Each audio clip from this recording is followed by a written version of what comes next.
Shalom saudara-saudara, dimanapun saudara berada, saya Jessica Abraham berharap dan berdoa selalu kalau saudara selalu ada di dalam perlindungan Tuhan.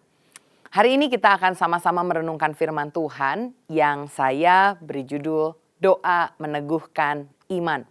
Saya berdoa kiranya dari firman Tuhan yang akan disampaikan ini, setiap dari kita akan mendapatkan kekuatan untuk kita bisa teguh berdiri di dalam iman. Dan saya juga berharap untuk setiap dari kita mengambil keputusan untuk mulai berdoa dengan lebih giat. Mari kita sama-sama merenungkan firman Tuhan. Yang punya Alkitab kita buka di dalam Injil Lukas pasalnya yang ke-22, ayatnya yang ke-39 sampai 46. Saya mau membacakannya untuk saudara. Dikatakan oleh firman Tuhan, lalu pergilah Yesus keluar kota. Dan sebagaimana biasa, ia menuju Bukit Zaitun. Murid-muridnya juga mengikuti dia. Setelah tiba di tempat itu, ia berkata kepada mereka, "Berdoalah supaya kamu jangan jatuh ke dalam pencobaan." Kemudian ia menjauhkan diri dari mereka kira-kira seperlempar batu jaraknya. Lalu ia berlutut dan berdoa.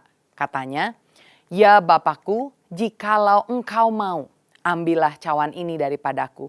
Tetapi bukanlah kehendakku, melainkan kehendakmu yang terjadi."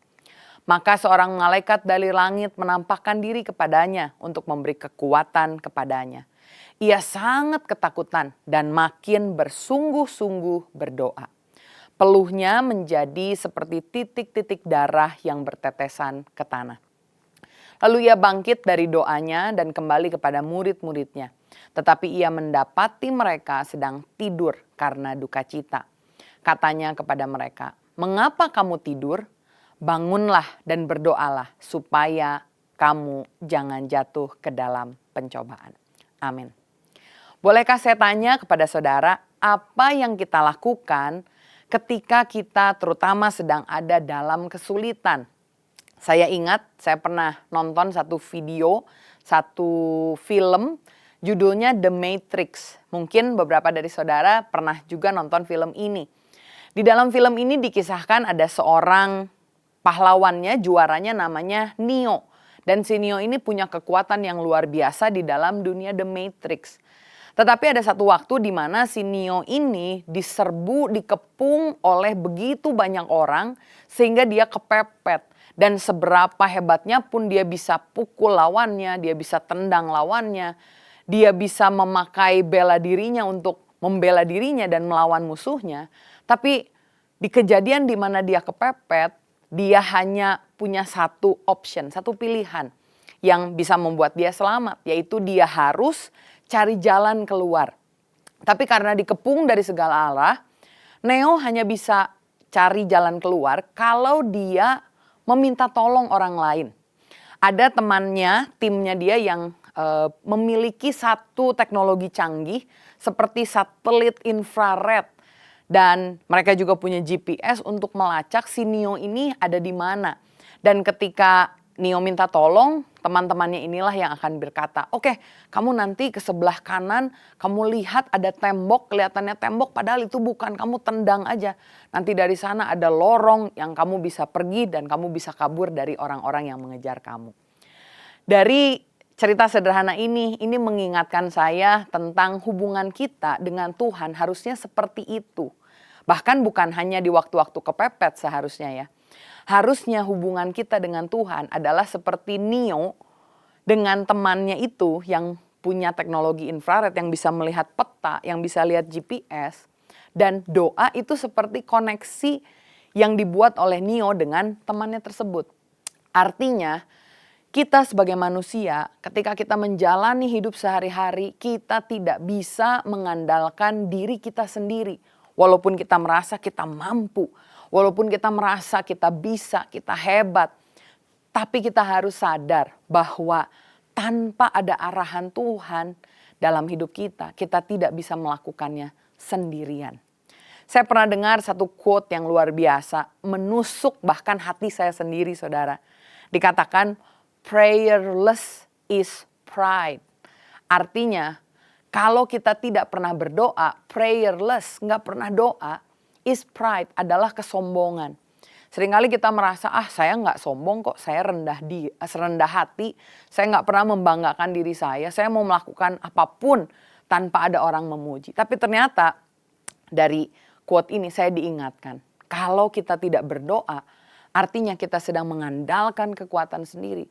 Artinya dengan kata lain kita ini sedang sombong, merasa tidak perlu Tuhan, tidak perlu ada koneksi.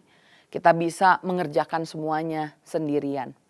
Padahal kalau kita lihat di dalam firman Tuhan tadi berkata, lalu pergilah Yesus keluar kota dan sebagaimana biasa ia menuju Bukit Zaitun. Ternyata Yesus dia punya kehidupan doa. Yesus kita tahu dia 100% adalah Allah yang menjelma menjadi manusia. Dia 100% Allah dan 100% manusia. Tetapi meskipun Yesus adalah 100% Allah, di dalam kemanusiaannya dia tetap mengandalkan Tuhan untuk berdoa. Dan terutama kalau kita lihat di perikop yang baru kita baca, Yesus memasuki masa kesesakan, di mana dia tahu dia punya misi untuk menyelamatkan seluruh dunia. Tapi jalan kepada misi itu bukan jalan yang mudah. Apalagi dalam kemanusiaannya Yesus itu sesuatu penderitaan yang di luar pemikiran kita. Karena dia harus naik ke atas salib. Dan yang luar biasa, dia juga tahu bahwa ketika nanti dia disalib, dia mengerti benar bagaimana murid-muridnya juga akan mengalami kesulitan. Dan karena itulah Yesus yang terbiasa doa sendirian, dia mengajak murid-muridnya juga untuk berdoa. Saya mau sama-sama merenungkan dengan saudara. Ada 3 hal yang kita perlu sadari. Mengapa Yesus berdoa dan mengapa kita pula murid-murid Tuhan Yesus harus berdoa. Hal pertama yang saya lihat adalah ternyata doa meneguhkan kita. Di dalam Injil Lukas tadi pasal 22 ayat ke-40 dikatakan, setelah tiba di tempat itu ia berkata kepada mereka, kepada murid-muridnya, berdoalah supaya kamu jangan jatuh ke dalam pencobaan. Tahukah saudara bahwa pencobaan selama kita ada di dunia ini selalu ada. Jangan karena kita merasa, saya anak Tuhan, pasti tidak akan ada pencobaan. Tidak seperti itu. Anak dokter contohnya, dia juga bisa sakit ada virus yang menyerang. Karena itu kalau kita bilang, karena saya sudah jadi orang Kristen, jadi anak Tuhan, saya pasti tidak akan bertemu dengan pencobaan. Ingat bahwa selama kita tinggal di dalam dunia, iblis dan juga keinginan diri sendiri ini bisa mencobai kita. Membuat kita menjadi jauh dari rancangan Tuhan. Bahkan kalau kita lihat, Yesus sendiri pun pernah mengalami pencobaan. Yesus yang jelas-jelas adalah anak Allah, Allah yang menjelma jadi manusia, tetap dicobai oleh si iblis. Karena iblis tahu, gak apa-apa dicoba aja, siapa tahu jatuh. Apalagi kita, iblis juga akan terus mencobai kita, berharap agar kita bisa lengah dan kemudian kita jatuh. Pencobaan berupa keinginan daging, keinginan mata, keangkuhan hidup itu diberikan oleh iblis dari segala sisi. Ada dalam manusia kita yang telah jatuh dalam dosa. Dan kalau kita perhatikan ternyata cara iblis memberikan pencobaan itu tailor-made atau artinya dicocokkan dengan kelemahan kita. Kalau saudara ingat, Yesus ketika dia lapar, pencobaannya adalah ayo buatlah batu ini menjadi roti. Ketika Yesus lapar, kelemahan dia itu di bagian perut. Sebagai manusia tentu dia bisa merasakan kelaparan juga. Karena itu iblis mencobai dia. Ayo, kalau kamu lapar nih sekarang, kamu kan punya kuasa. Ayo ganti batu menjadi roti. Kalau kita lihat ternyata iblis mencoba menjatuhkan kita senantiasa dengan hal-hal yang memang kita lemah di sana. Dan bagaimana caranya agar kita bisa terluput dalam dosa? Dalam pencobaan, Yesus jelas berkata, hai kamu berdoalah supaya kamu jangan jatuh ke dalam pencobaan. Ternyata di dalam doa ada kuasa yang bisa menjaga kita agar kita tidak jatuh di dalam pencobaan. Saya teringat ada sepasang suami istri pengusaha yang istrinya senang sekali menghabiskan waktu untuk berdoa. Satu kali setelah menikah sekian lama, tiba-tiba istrinya menghampiri suaminya dan dia berkata, "Pah, hari ini kamu mau meeting ya? Saya tadi pagi berdoa, ada perasaan tidak damai sejahtera. Papa doakan dong nanti ketemu dengan klien ini."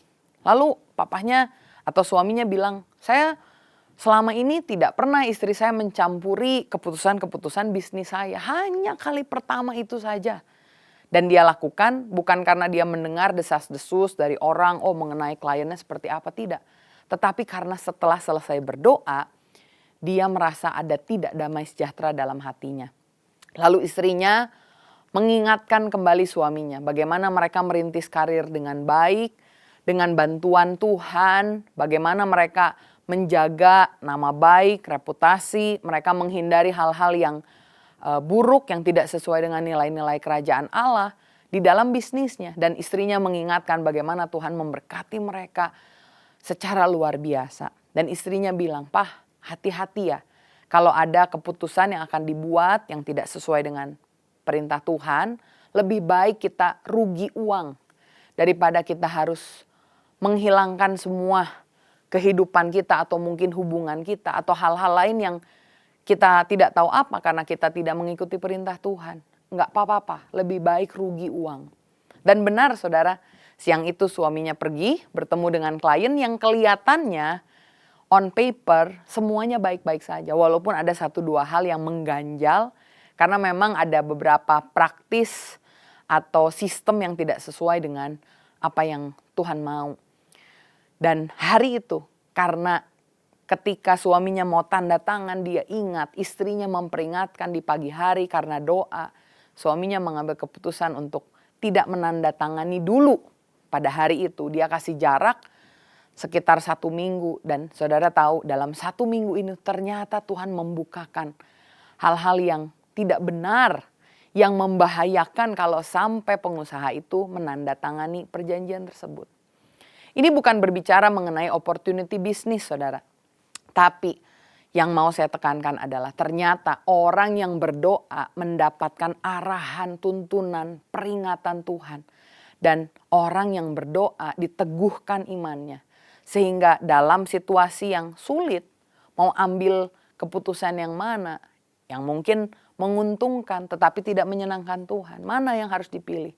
Doa membuat kita kuat sehingga kita bisa mengutamakan Tuhan. Hari ini, apakah saudara sudah berdoa dalam keseharian kita? Apakah iman saudara kuat ataukah saudara hanya merasa saya bisa melakukan semuanya sendirian? Ingat ini, di dalam Matius 26 ayat 41. "Berjaga-jagalah dan berdoalah supaya kamu jangan jatuh ke dalam pencobaan. Karena roh memang penurut, tetapi daging lemah." Agar iman kita kuat, roh kita kuat, kita perlu berjaga-jaga dalam pembacaan firman dan juga dalam doa. Karena seringkali pencobaan mengenakan daging kita. Tetapi ketika kita berdoa, Roh Kudus menguatkan kita untuk dapat mengambil keputusan yang tepat sesuai dengan apa yang firman Tuhan inginkan. Dan bukan hanya itu, firman Tuhan menjadi firman yang hidup yang menguatkan kita. Karena itu doa menguatkan iman kita. Tetapi yang kedua saya lihat Yesus berdoa dan kita juga perlu berdoa karena ternyata doa menolong kita menerima kehendak Bapa.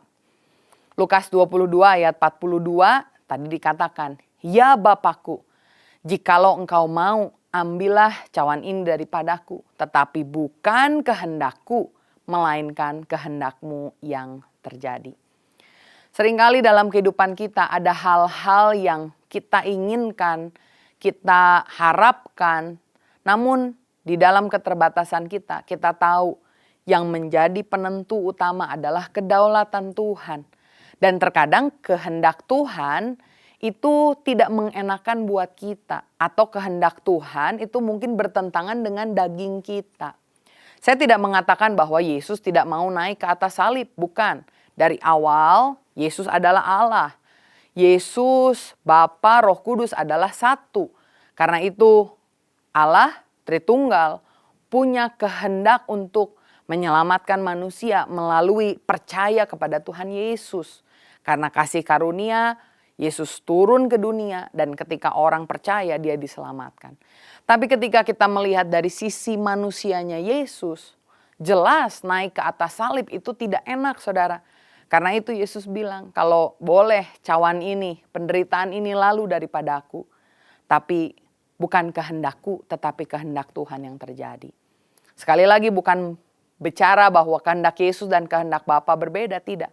Tetapi yang saya pelajari di sini adalah ketika kita berdoa, kita menyelaraskan kehendak kita, mengingatkan lagi siapa kita di hadapan Tuhan. Sehingga apapun yang kita lakukan, kita minta kekuatan untuk bisa menghadapinya. Saya ingat waktu saya hamil, umur kandungan 10 minggu. Ada dokter yang cek dan kemudian dia mensarankan untuk kita mengambil keputusan. Apakah anak ini mau diteruskan ataukah mau dihentikan kehamilannya. Lalu saya bertanya kenapa? Ternyata dokter ini bilang ada kemungkinan anak ini mengalami gangguan karena di belakang kepalanya, di lehernya ini ada seperti benjolan yang menunjukkan ini ciri dari anak yang akan mengidap Down syndrome. Dan ini buat saya menjadi pukulan yang begitu kuat, yang begitu menakutkan. Saya tidak pernah hamil sebelumnya dan saya juga membayangkan Tuhan sulit sekali untuk menerima kalau memang ini kenyataannya. Tuhan tolong Tuhan, Engkau yang sembuhkan. Saya doa dengan suami juga dengan beberapa teman minta kasih karunia Tuhan untuk bisa menyembuhkan anak ini. Dan dokternya memang bilang kita tunggu ya 2 minggu lagi. Di minggu ke-12 bagaimana keputusannya. Saya doa di sana. Tapi dalam satu titik, di dalam doa yang saya panjatkan sama Tuhan, saya bisa menerima dan saya bilang sama Tuhan, Tuhan sama seperti Sadrak, Mesak, Abednego yang di depan dapur api bilang, kalau Tuhan mau meluputkan kami, terpujilah Tuhan. Tapi jika tidak, aku Sadrak, Mesak, Abednego tidak akan menyembah dewa yang lain, tapi kami akan tetap menyembah Tuhan. Perasaan penerimaan seperti ini saya yakin tidak bisa kita dapatkan kalau kita tidak berdoa. Kita boleh tanya sana sini, tanya pendeta, tanya saudara, tanya pendapat, cari di Google, apapun itu kita bisa lakukan. Tetapi saya yakin kekuatan iman untuk menerima kehendak Tuhan itu hanya kita dapatkan ketika kita berdoa di hadapan Tuhan.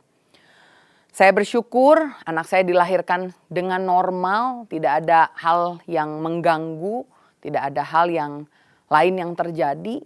Dia lahir dengan sempurna.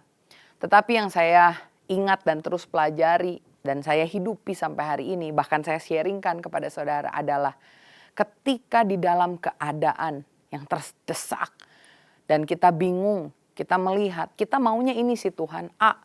Tapi kita tahu dalam kedaulatan Tuhan mungkin ada jalan lain yang Tuhan sediakan buat kita.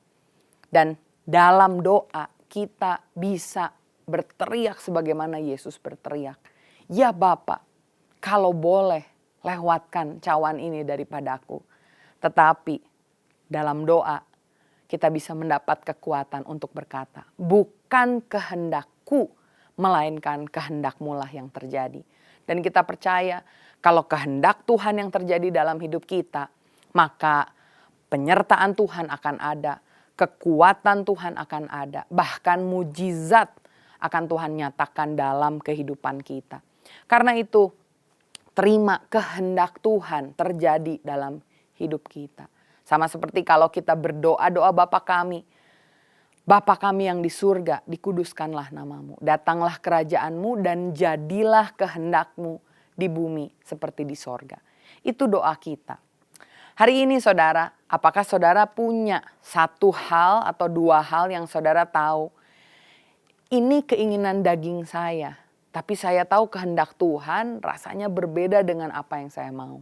Maukah saudara hari ini mengambil waktu untuk berdoa dan berkata pada Tuhan, Tuhan, kalau Engkau mau, lakukanlah ini. Tapi kalau tidak, aku tetap akan menyembah-Mu. Karena yang aku inginkan adalah bukan kehendakku, tetapi kehendak Tuhan yang terjadi dalam hidup kita. Percaya kalau Yesus adalah Tuhan kita, kita bisa menerima segala keinginan Tuhan di dalam hidup kita. Saya melihat Yesus mendapatkan kekuatan ketika dia berdoa. Dia bisa menerima kehendak Tuhan. Dia maju ke atas salib. Saya melihat dalam kemanusiaannya Yesus. Sekali lagi bukan bilang Yesus gak mau saudara. Tetapi sebagai manusia yang 100% juga Yesus bisa mengatakan ya, jadilah kehendakmu. Dan yang luar biasa yang ketiga ternyata Yesus berdoa dan juga kita harus berdoa karena doa mengaktifkan kuasa ilahi.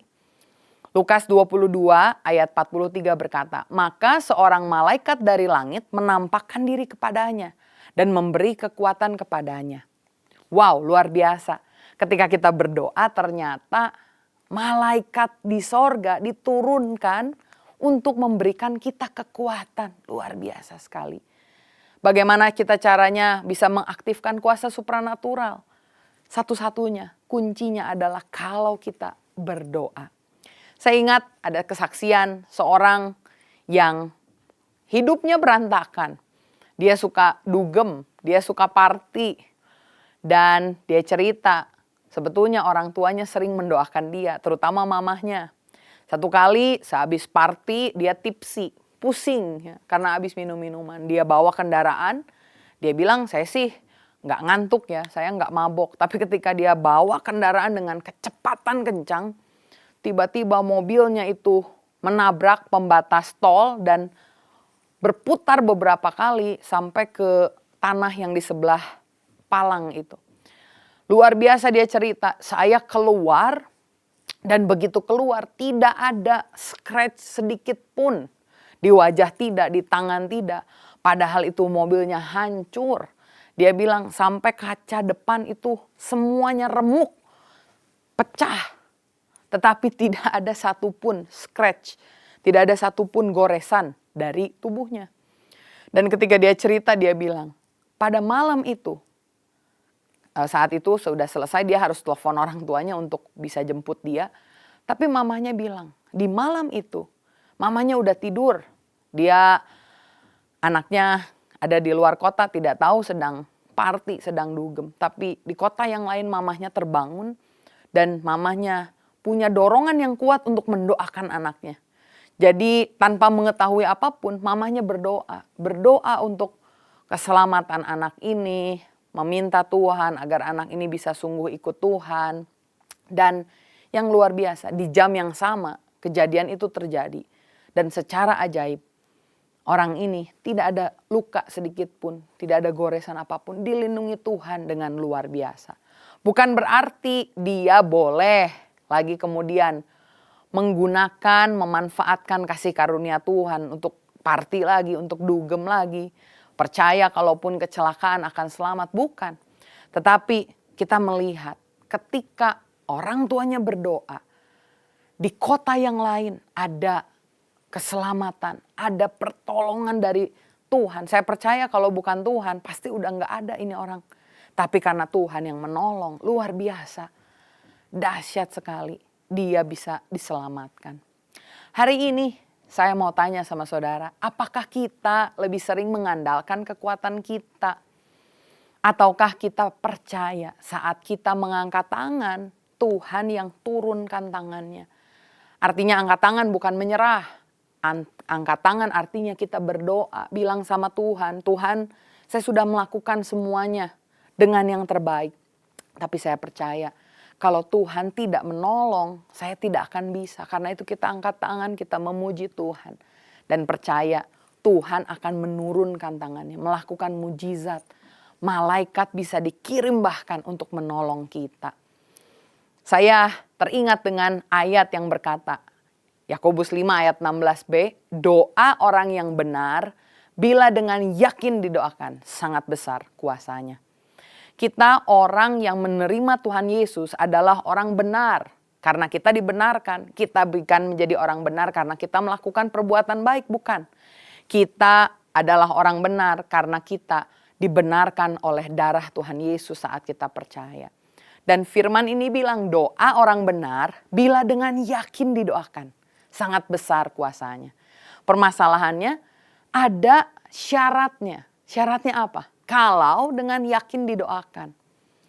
Pertanyaannya apakah saudara ketika berdoa itu dengan yakin, dengan iman penuh terhadap karakter Tuhan. Tetapi pertanyaan yang terlebih dahulu seharusnya saya tanya adalah apakah saudara berdoa? Orang benar kalau tidak pernah berdoa, tidak pernah didoakan, tidak ada kuasanya juga. Karena itu hari ini mari kita orang yang telah menerima Yesus sebagai Tuhan dan Juru Selamat, dibenarkan oleh darahnya. Mari kita berdoa, dan bukan hanya berdoa, berdoa dengan yakin. Bukan karena kita bisa, tetapi kita bilang sama Tuhan, Tuhan yang mampu, yang hebat, yang kuat, yang bisa tolong. Dan ketika kita berdoa, ternyata mungkin di dunia yang kelihatan seperti tidak terjadi apa-apa. Tetapi doa, ketika kita berdoa dengan semangat, kita berdoa dengan sungguh-sungguh, berdoa dengan yakin, ternyata doa ini bisa mengaktifkan kuasa ilahi. Saya berdoa, kiranya saudara ketika rajin berdoa, semangat, tekun berdoa, ada bantuan supranatural yang Tuhan berikan dalam kehidupan kita. Terakhir saya mau tutup dengan ini. Lukas 22 ayat 44 berkata, ia sangat ketakutan dan makin bersungguh-sungguh berdoa. Peluhnya menjadi seperti titik-titik darah yang bertetesan ke tanah. Semakin ketakutan, semakin berdoa. Tuliskan di kolom komen, semakin ketakutan, semakin berdoa. Seringkali buat kita semakin takut, semakin khawatir. Semakin takut, semakin putus asa. Semakin takut, semakin tidak beriman. Tapi Yesus semakin takut, semakin sungguh-sungguh berdoa. Di dalam kesesakan, mari kita berdoa. Berdoa itu susah-susah gampang, gampang-gampang susah. Kalau saudara bilang, saya nggak punya waktu untuk berdoa. Dengar ini, prioritaskan doa. Karena ketika kita berdoa, iman kita jadi kuat. Ketika kita berdoa, kita bisa menerima kehendak Allah yang melebihi kehendak kita. Ketika kita berdoa, kita bisa mengaktifkan kuasa ilahi yang menolong kita untuk mengalami Tuhan. Dan firman Tuhan berkata, 1 Petrus 4 ayat 7. Kesudahan segala sesuatu sudah dekat. Di akhir zaman banyak masalah yang terjadi. Dan Tuhan Yesus bilang, karena itu kuasailah dirimu dan jadilah tenang supaya kamu dapat berdoa. Kalau ada pikiran yang mengganggu, membuat kita tidak bisa berdoa. Kalau ada jadwal yang terlalu padat, yang mengganggu, yang membuat kita tidak bisa berdoa. Mari kuasailah diri kita. Jadilah tenang supaya kamu dapat berdoa. Karena doa menjangkau tempat-tempat yang tidak bisa kita jangkau. Doa menguatkan hati kita, iman kita yang tidak bisa dikuatkan dengan apapun. Dan saya percaya doa merupakan bukti nyata bahwa kita mau mengandalkan Tuhan. Kalau kita bilang saya hamba Tuhan, Tuhan adalah Tuhan saya. Dan saya percaya ketika kita berdoa ada sesuatu yang Tuhan kerjakan yang dahsyat dalam hidup kita. Mari kita sama-sama tundukkan kepala, saya mau berdoa buat saudara. Bapa, kami mengucap syukur untuk firman yang telah disampaikan. Firman yang sederhana, yang memperlengkapi setiap kami. Tapi kami tahu Tuhan, firman ini tidak akan hidup sebelum kami mempraktekannya dalam hidup kami. Karena itu Tuhan, ajarilah kami untuk berdoa. Biarkan kami membangun waktu-waktu kebiasaan untuk kami dapat berdoa. Karena kami tahu tanpa doa kami ini sombong. Tetapi ketika kami berdoa, kami sedang mengandalkan Tuhan. Dan Kami percaya Tuhan, orang yang mengandalkan Tuhan tidak akan menjadi kecewa. Orang yang mengandalkan Tuhan akan mengalami Engkau, mengalami mujizat, mengalami terobosan. Dan orang yang mengandalkan Tuhan adalah orang yang menyenangkan Tuhan. Terima kasih Bapa, materaikan firman ini ya Roh Kudus, supaya kami dapat melakukannya dalam hidup kami. Terima kasih Tuhan Yesus, hanya di dalam nama Tuhan Yesus Kristus kami telah berdoa dan mengucap syukur. Haleluya. Amin. Tuhan Yesus memberkati.